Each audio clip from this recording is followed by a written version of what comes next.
মানুষ তাদের সমস্ত অধিকার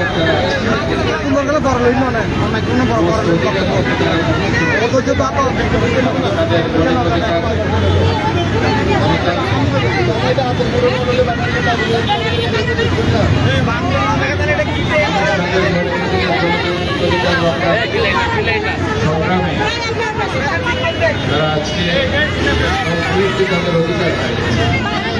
আজকে আসিয়ার দর্শক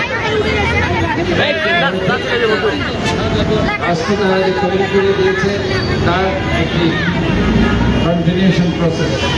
কাজে এই প্রসেসটাকে আমাদের ভেঙে রাষ্ট্রকে একটি নৈতিক জায়গায় আনতে হবে। এই নৈতিক জায়গায় আনতে হলে আমাদের মৌলিক যে মূল্যবোধ, নৈতিক যে মূল্যবোধের জায়গায় আমাদেরকে ফিরে আসতে হবে এবং এটার জন্য আমাদের সংসদে একটি বৈধ সংসদ আমাদের দরকার, যেখানে এমন আইন পাস করতে হবে যাদের ধর্ষণকারীরা আর সাহস করতে না পারে কোনো মা বোনদের গায়ে হাত দিতে। কাজে আমরা মনে করি সংসদে এই ধরনের একটা বিল পাস করে সংসদের আইনের মাধ্যমে এই ধর্ষণ প্রকাশ্যে শাস্তি যাতে এনশিওর করা হয়, প্রকাশ্যে ধর্ষণকারীদের শাস্তি দিতে হবে এবং সেটাকে ইমপ্লিমেন্ট করতে হবে। তাহলে দেখবেন এইটা অনেক কমে গেছে। আমরা অনেকবার দেখেছি এই 2014 এবং 2018 সালের নির্বাচন করে সুবর্ণ চলে কীভাবে আওয়ামী লীগের সন্ত্রাসীরা বিএনপি যারা নির্বাচনে ভোট দিতে গিয়ে 2018 সালে ভোটার বিল নির্বাচন সেখানেও তাদেরকে ধর্ষণ করছে।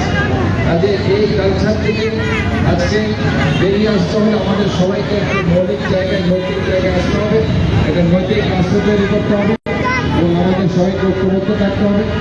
আমি আজকে এই আসিয়া যারা ধর্ষণ করেছে তাদেরকে প্রকাশ্যে শাস্তির আদায় আনতে হবে এবং তাদেরকে সর্বোচ্চ মৃত্যুদণ্ড দিয়ে জনগণকে দেখাতে হবে এখানে আইনের শাসন প্রতিষ্ঠিত হয়েছে।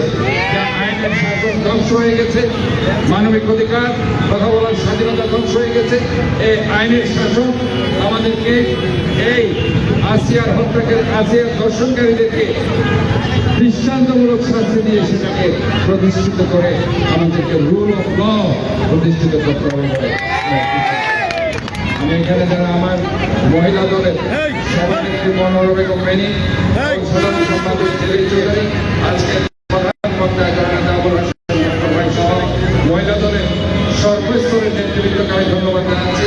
আমাদের অবশ্যই আসিয়ার পরিবারের পাশে আমাদেরকে যেতে হবে, তাদেরকে সহযোগিতা প্রকাশ করতে হবে এবং আমার এখানে মা বোনদেরকে অবশ্যই ঐক্যবদ্ধ থেকে যারা আজকে বিভিন্ন জায়গায় ইনক্রিজিং করছে, সন্ত্রাসী কার্যকলাপ করছে, মা বোনদেরকে ইজ্জত নিয়ে ছিনিমিনি খেলছে, তাদের বিরুদ্ধে আমাদেরকে ঐক্যবদ্ধ হয়ে তাদেরকে আইনের আওতায় এনে সর্বোচ্চ শাস্তি নিশ্চিত করতে হবে।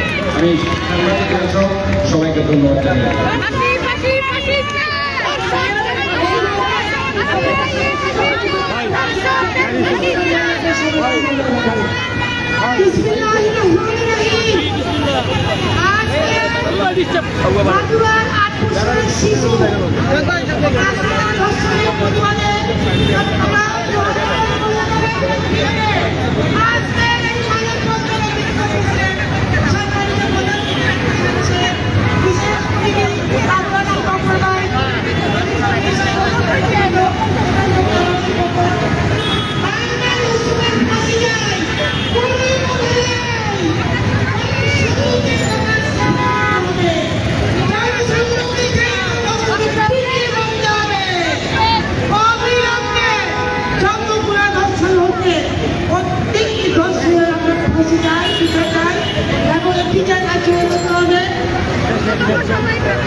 দর্শক আপনারা দেখছেন যে সারা দেশব্যাপী যে নারী ও শিশু নির্যাতনের প্রতিবাদে যে প্রতিবাদ চলছে, সেই প্রতিবাদের অংশ হিসেবে চট্টগ্রামে তার ব্যতিক্রম নয়। এই চট্টগ্রাম মহানগরের জাতীয়তাবাদী মহিলার উদ্যোগে কিন্তু এই মুহূর্তে চট্টগ্রামের যে লালখান বাজার রয়েছে, সেই লালখান বাজারে কিন্তু বিক্ষোভ চলছে এবং মানববন্ধন অনুষ্ঠিত হয়েছে।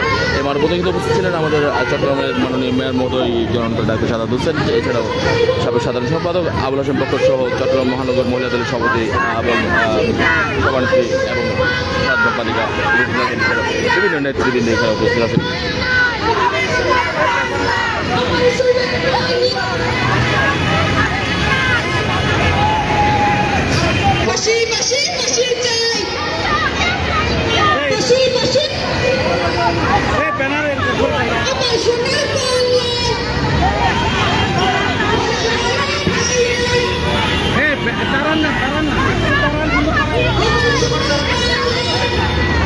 ব্যানারটা সুন্দর করে